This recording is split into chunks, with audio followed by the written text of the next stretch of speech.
Shalom, salam damai sejahtera untuk kita semua. Kembali bertemu bersama saya, Pendeta Dale Sompotan. Dan saat ini, saya punya program yang baru untuk membahas 28 doktrin Alkitab dari Gereja Masehi Advent hari yang ke-7. 28 doktrin Alkitab ini merupakan kepercayaan dasar dari Gereja Masehi Advent hari yang ke-7. Dan untuk yang pertama ini, kita akan membahas doktrin yang pertama, yaitu doktrin tentang firman atau firman Tuhan Allah. Dan kita akan bahas ini bersama-sama dengan hamba Tuhan, Pendeta Jimmy Nayoan MAR. Beliau saat ini adalah dosen di Fakultas Filsafat Universitas Advent Indonesia. Shalom Pak Pendeta, apa kabar? Shalom, puji Tuhan, baik-baik saja. Luar biasa, puji Tuhan, semua dalam lindungan Tuhan. Amin. Silakan Pak Pendeta, bagaimana pembahasan kita mengenai doktrin yang pertama ini, yaitu firman Tuhan Allah atau kitab suci. Kira-kira apa pandangan Pak Pendeta untuk mencerahkan kita berkaitan dengan doktrin yang pertama ini, yang merupakan hal yang sangat penting, karena ini adalah nomor 1 dari 28 doktrin kita. Baik, tidaklah merupakan kebetulan ya ketika gereja kita menempatkan firman Tuhan itu sebagai pembahasan pertama atau sebagai doktrin pertama yang ditaruh dalam buku 28 doktrin. Kenapa? Oleh karena dasar kepercayaan kita adalah firman Tuhan, ya. Dan firman Tuhan ini sangat unik. Kalau kita membaca di dalam doktrin dari buku 28 doktrin ini, bagus sekali pembahasan yang kadang-kadang terlewat ya. Kadang-kadang kita berpikir, aduh kalau 28 doktrin itu pasti susah, 28 doktrin itu pasti sulit untuk dimengerti. Tetapi sebenarnya kalau kita membaca sangat luar biasa sekali. Luar biasa sekali akan isi dari pembahasan dalam 28 doktrin ini.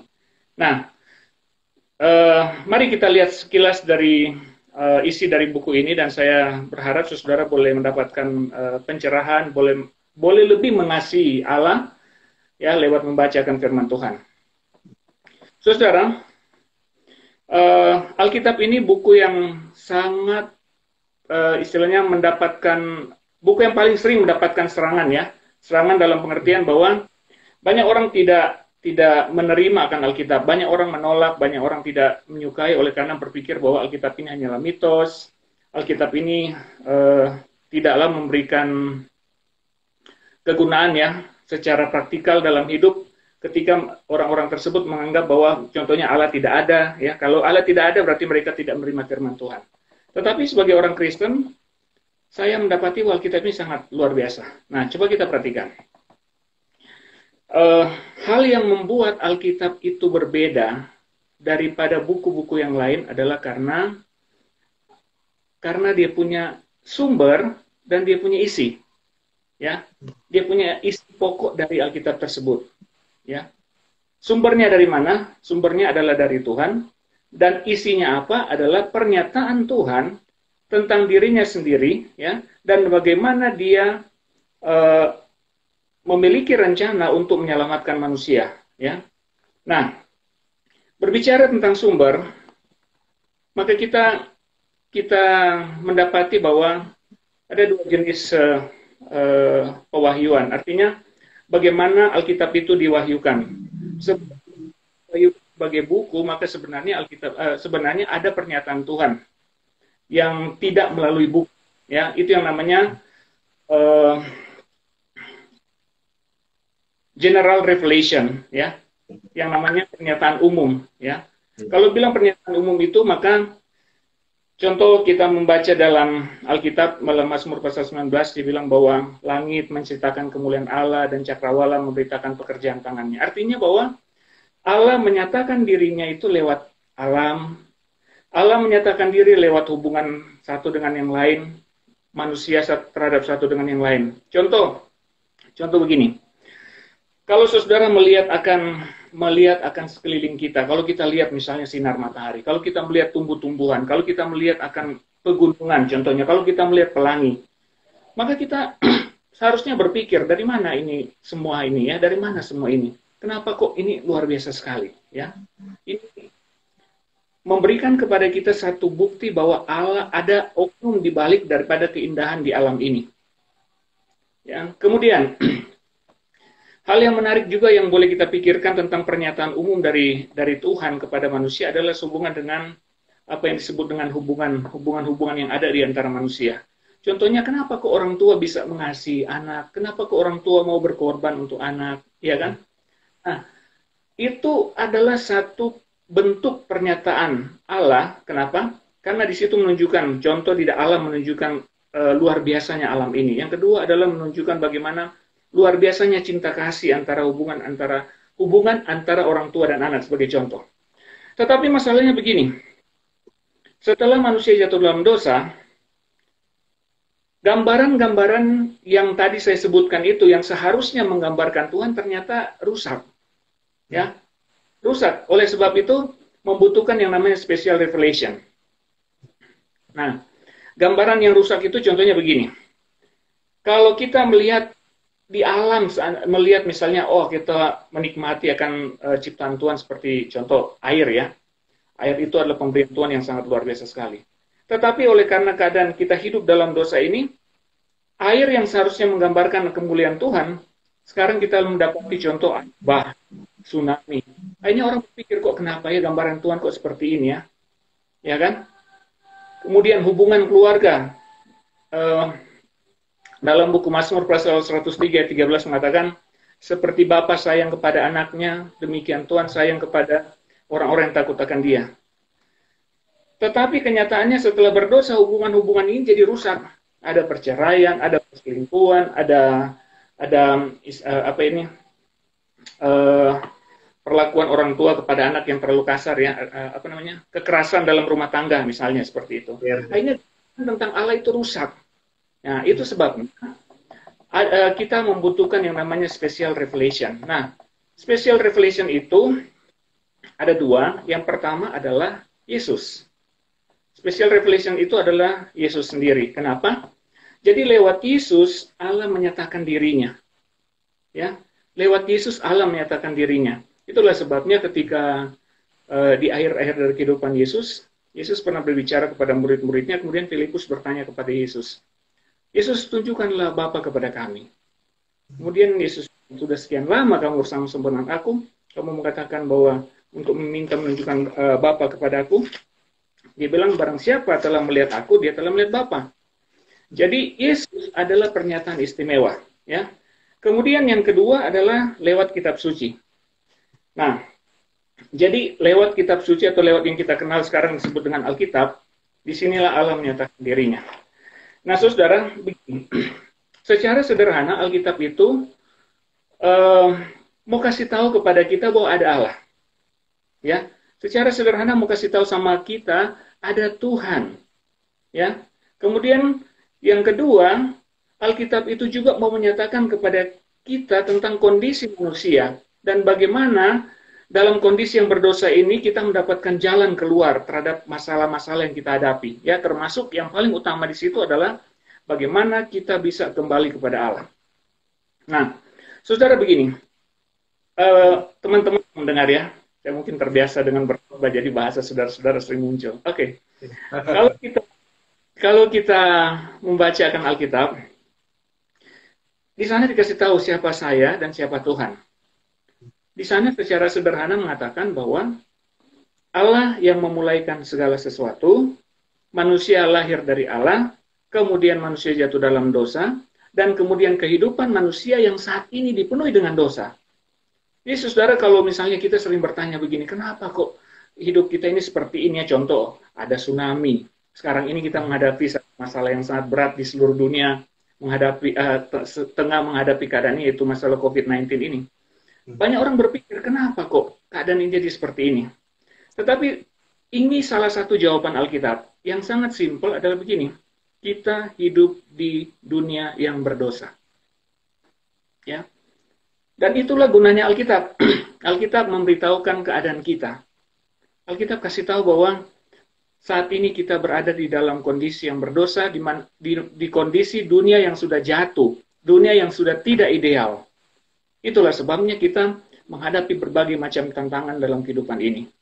Dan di Alkitab juga memberikan jalan keluar. Ya, seperti yang tadi saya katakan. Awal dunia ini, kemudian penciptaan manusia, kemudian kejatuhan manusia, kemudian kondisi selama manusia hidup di dalam dunia yang sudah jatuh, dan sampai akhirnya Alkitab juga kasih tahu bahwa nanti ada pemulihan. Ya, jadi saudara saya dan saudara-saudara itu hidup di antara zaman di mana manusia yang sudah jatuh sampai kepada pemulihan nanti. Nah, Alkitab hal tersebut, ya, Alkitab kasih tahu hal tersebut. Nah, sekarang kalau kita lihat isi Alkitab ini, seperti yang saya katakan tadi bahwa bagaimana jalan keluar manusia terhadap kondisi-kondisi yang sudah jatuh ini, maka Alkitab mengatakan satu solusi yang paling utama, yaitu Yesus. Ya, itu yang kita dapati dalam Alkitab, dan luar biasa sekali. Kenapa? Karena begini, fokus Alkitab ini tentang Yesus, dan kalau bicara tentang Yesus, maka Alkitab mengatakan bahwa Yesus itu adalah oknum atau adalah Allah yang telah ditentukan untuk menjelma jadi manusia, yang nantinya akan datang untuk menyatakan Allah kepada manusia, dan bahkan Yesus sebagai juru selamat manusia. Yesus akan menjadi solusi terhadap permasalahan yang kita hadapi. Ya. Nah, jadi Alkitab kasih tahu hal ini. Itu sebabnya, saudara, kalau kita membaca Alkitab ini dari Kejadian sampai Wahyu, fokus tentang Yesus itu terlihat di sana. Ya, walaupun mungkin dalam bahasa-bahasa kiasan, walaupun dalam bentuk perlambangan, ya. Yesus dinyatakan di dalam setiap buku yang ada dalam Alkitab. Saya kasih contoh. Misalnya dalam Kejadian pasal 3 ayat 15. Pada waktu manusia jatuh dalam dosa, Tuhan tidak meninggalkan manusia, tetapi Dia memberikan janji satu kali ada benih yang akan datang. Dia akan meremukkan kepala dari si ular. Ya, itu contoh nubuatan tentang Yesus. Kalau kita membaca buku Keluaran, kita membaca buku Imamat, di sana sangat jelas sekali bagaimana Yesus digambarkan dalam simbol-simbol Ka'bah, ya. Dan itu sangat luar biasa sekali. Dalam perjalanan bangsa Israel, kita dapati juga bagaimana Yesus digambarkan sebagai contoh, ya, Rasul Paulus katakan bahwa Yesus sebagai batu, ya. Nah, kemudian saudara, bagaimana saudara mau terima ini sebagai otoritas, ya? Bagaimana kita terima ini sebagai otoritas? Artinya begini, kok kenapa ini barang ini kok mau mengatur hidup saya, ya? Apa sih pentingnya barang ini sehingga dia mau mengatur kehidupan saya? Ya. Nah, begini. Di dalam Alkitab mengatakan bahwa penulis-penulis yang menulis Alkitab ini mereka berbicara bukan atas nama diri mereka sendiri. Kalau kita membaca contoh-contoh dalam Alkitab yang menuliskan, saya kasih contoh, ya, misalnya Daud. Ketika dia berbicara, dia menulis Alkitab ini, dia mengatakan bahwa Roh Kudus yang apa? Roh Kudus yang berbicara, ya, Tuhan berbicara kepadaku, misalnya seperti itu. Kalau kita membaca kitab para nabi, misalnya, kitab para nabi, di Alkitab kan ada yang namanya minor prophet, ada yang namanya major prophet, ya. Nah, di para nabi ini ketika mereka berbicara, sering ada ungkapan-ungkapan seperti ini. Berfirmanlah Tuhan kepadaku, ya, atau kemudian Roh Allah meliputi aku, ya. Jadi isi dari pekabaran mereka adalah kebanyakan menunjukkan bahwa bagaimana Roh Tuhan menguasai mereka. Tetapi tidak semua memang di dalam Alkitab memberikan indikasi atau menunjukkan bahwa Roh Kudus atau Tuhan berbicara langsung kepada mereka. Sebagai contoh dalam buku Mazmur, tidak semua mengungkapkan Roh Kudus datang kepadaku. Atau contoh di Kidung Agung, atau contoh di buku Amsal, ya. Nah, jadi walaupun kata-kata seperti yang dialami Nabi itu tidak semua ada, tetapi kita percaya dan kita yakin bahwa penulis-penulis Alkitab ini diinspirasikan oleh Allah, ya. Sebabnya di dalam tulisan Rasul Paulus ketika dia mengirimkan surat kepada Timotius, 2 Timotius 3:16, dia bilang segala tulisan yang diilhamkan Allah, artinya bahwa tulisan-tulisan yang ada dalam Alkitab ini diilhamkan oleh Allah. Nah, kalau berbicara tentang diilhamkan oleh Allah, itu berarti merujuk kepada bagaimana Tuhan menggunakan manusia, Tuhan gunakan pikiran manusia untuk menyatakan akan pekabarannya. Tidak menghilangkan identitas dari individu tersebut, ya. Nah, kemudian satu hal lagi yang menyangkut otoritas kitab suci itu begini. Mungkin saya boleh kasih gambaran sedikit seperti ini. Pada zaman perjanjian baru, yang disebut dengan kitab suci pada waktu itu adalah perjanjian lama. Jadi, perjanjian lama, di perjanjian baru disebut sebagai kitab suci. Kemudian masuk kepada perjanjian baru, maksud saya masuk kepada kita melihat bahwa Alkitab ini dikanonkan atau disusun menjadi dua bagian, yaitu perjanjian lama dan perjanjian baru. Nah, dari perjanjian baru itu adalah pertama adalah tulisan-tulisan yang dianggap kudus, ya, pada abad pertama, abad kedua sampai kepada abad keempat. Jadi pada waktu itu bapak-bapak gereja mereka kumpulkan manuskrip-manuskrip yang ada, memilah mana yang cocok, mana yang tidak, ya. Kemudian didapat bahwa ternyata 27 yang fix. 27 kitab ini luar biasa sekali. Kenapa? Saya kadang-kadang berpikir, saya coba melihat-lihat bahwa ternyata dulu banyak sekali manuskrip, sangat banyak. Sangat banyak, Pastor Dil sangat banyak. Saya rasa Pastor Dil juga sudah sering baca ini. Ada banyak sekali manuskrip yang berisi tentang hal-hal yang misalnya menyangkut kehidupan Yesus. Ada banyak surat dari bapak-bapak gereja, contoh Clement, ya. Clement, ya. Ya. Kemudian surat-surat tersebut ternyata tidak digabungkan di dalam kanon yang ada sekarang ini. Saya pikir kenapa ya? Dan ternyata bahwa Tuhan itu luar biasa. Artinya dia menuntun orang-orang pada waktu itu untuk memilih mana yang betul-betul berguna bagi manusia untuk mengetahui tentang Allah, yang cukup untuk bisa membuat manusia tahu tentang Allah, dan juga memilih Alkitab yang tidak bertentangan satu dengan yang lain.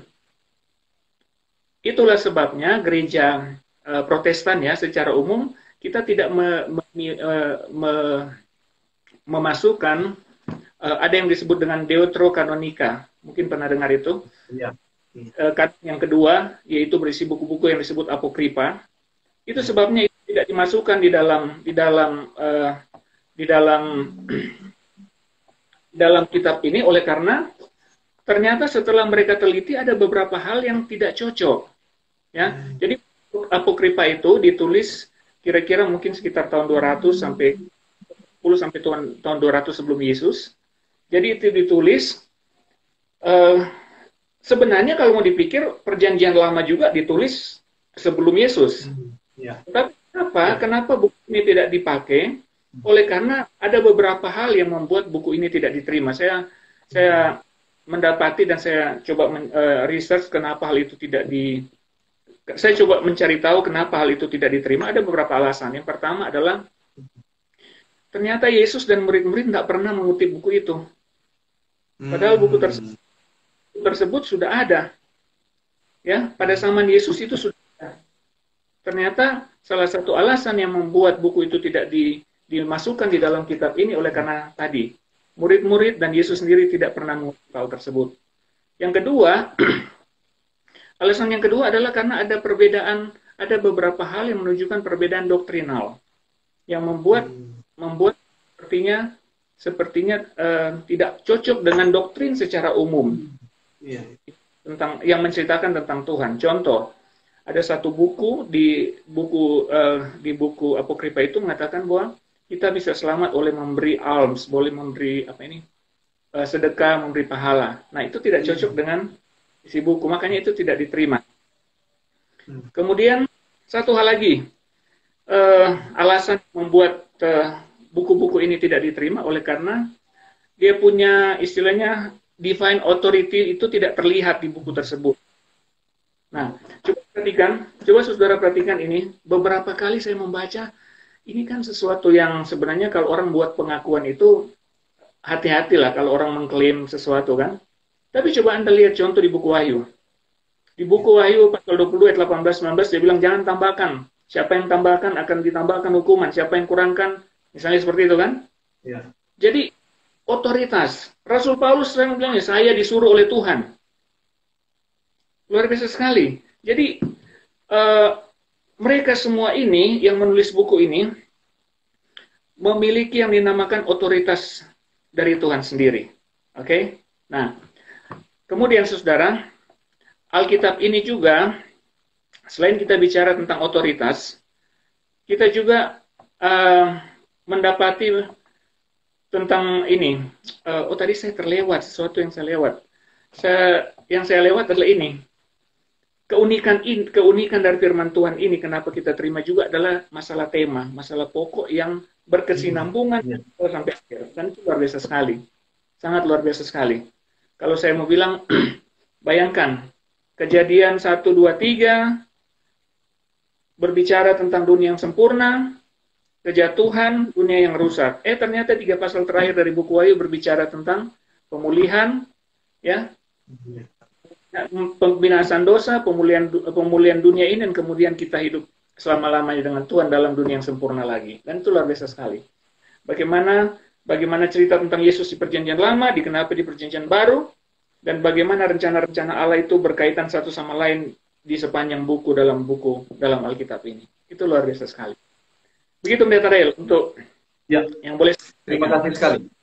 Jadi ini pembahasan yang sudah sangat mencerahkan sekali. Bagaimana doktrin yang pertama ini dijabarkan di dalam bahasa yang sederhana dan mudah untuk dimengerti.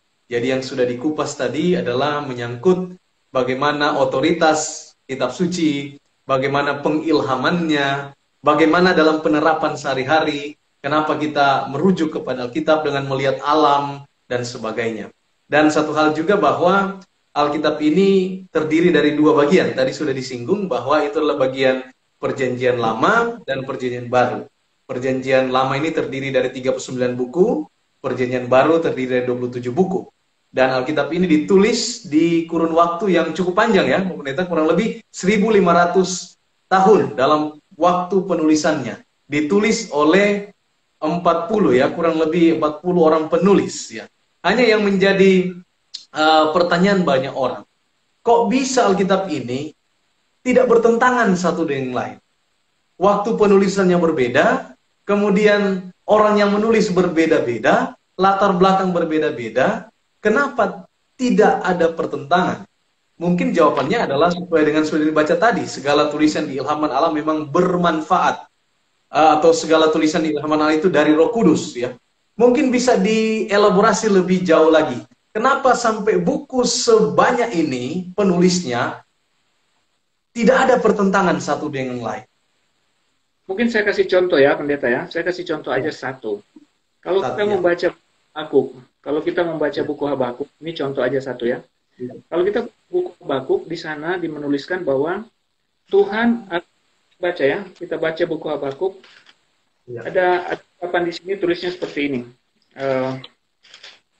Habakuk pasal yang Habakuk 1 ayat yang keempat. Sebab sesungguhnya akulah yang membangkitkan orang Kasdim, bangsa yang garam dan tangkas itu. Waktu Habakuk ditulis, bangsa Yehuda belum masuk dalam pembuangan. Ya. Dan ini ditulis kira-kira mungkin pada zaman Yoyakim memerintah sebagai raja. Ya, jadi waktu itu Habakuk mendapatkan ilham dan menuliskan ini, dikatakan bahwa Tuhan sendiri yang bilang sama Habakuk, aku akan bangkitkan orang Kasdim. Ketika merefer orang Kasdim ini, maka itu merujuk kepada Babel. Ya.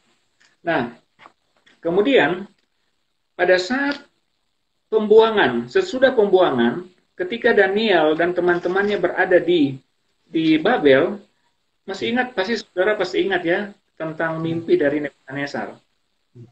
Dan di mimpi Nebukadnezar tersebut, ketika Daniel memberikan interpretasi tentang mimpi dari Nebukadnezar, ada bahasa Daniel mengatakan begini. Dia bilang bahwa Tuhanlah yang memberikan kekuasaan kepada Tuanku. Jadi Daniel kasih tahu kepada Nebukadnezar bahwa Tuhan yang kasih. Ya, sementara di buku Habakuk dikasih tahu, aku yang membangkitkan bangsa Kasdim. Kemudian di buku Daniel, Daniel kasih tahu Tuhan yang kasih itu kepada bangsa Kasdim, bangsa Babel itu. Jadi lihat bahwa hubungan itu sangat luar biasa sekali. Padahal mereka mungkin tidak istilah orang Manado bilang tidak baku tahu. Iya. Ya. Dan banyak sekali hal yang luar biasa. Saya kasih contoh lagi. Yesaya pasal 45. Tuhan menyebutkan kata Kores di situ. Kata Kores disebutkan. Kemudian di buku Daniel menyebutkan kata Kores adalah raja Media Persia yang nantinya akan membuat bangsa Yehuda kembali dari penawanan. Nah, Yesaya ditulis 150 tahun sebelum Daniel. Sebelum Kores itu lahir. Dan itu luar biasa sekali. Nah, jadi saudara, mungkin itu mungkin salah satu contoh. Kenapa itu tidak bertentangan? Oleh karena Tuhan sendiri aktor di balik dari firman Tuhan ini. Oke. Terima kasih Pak Pendeta. Luar biasa sekali apa yang sudah dijabarkan. Doktrin yang pertama ini kita sudah bisa pahami dengan sangat ringkas disampaikan dengan bahasa yang sederhana sehingga mudah untuk kita cerna. Terima kasih Pak Pendeta. Di akhir daripada video ini, bolehkah kita berdoa untuk Pak Pendeta menutup pelajaran kita? Mari kita berdoa. Bapa dalam surga, kami naikkan syukur terima kasih oleh karena berkat Tuhan pada saat ini kami boleh mendengarkan pemaparan, pembahasan dari doktrin yang pertama, yaitu firman Tuhan Allah atau kitab suci yang sudah disampaikan oleh hamba-Mu Pendeta Jimmy Nayo. Tuhan, kami datang padamu memohon kiranya apa yang sudah dipaparkan dapat dimengerti dengan jelas dan dapat membangun iman kami untuk lebih setia pada Tuhan, dan bagi yang baru belajar akan kebenaran firman-Mu dapat mengerti bagaimana doktrin yang pertama ini menyangkut kitab suci. Hamba berdoa secara khusus untuk Pendeta Jimmy Nayo, Tuhan berkati dalam tugas dan tanggung jawabnya sebagai dosen di Universitas Advent Indonesia, diberikan selalu hikmat akal budi sorga, bersama dengan keluarga boleh melayani untuk hormat kemuliaan nama Tuhan. Terima kasih Tuhan untuk waktu yang baik ini untuk kami boleh berdiskusi dan boleh mendengarkan pembahasan dari Pendeta Jimmy Nayo. Terpujilah namamu dari sekarang sampai selama-lamanya. Dalam nama Tuhan Yesus kami persembahkan doa ini. Amin. Amin. Terima kasih Pak Pendeta atas waktunya. Boleh kita berdiskusi dan boleh kita mendengarkan pembahasan dari Pak Pendeta. Tuhan memberkati. Terima kasih. Shalom. Shalom. Jangan lupa baca-baca Alkitab ya. Karena itu sangat penting. Amin. Amin. Puji Tuhan.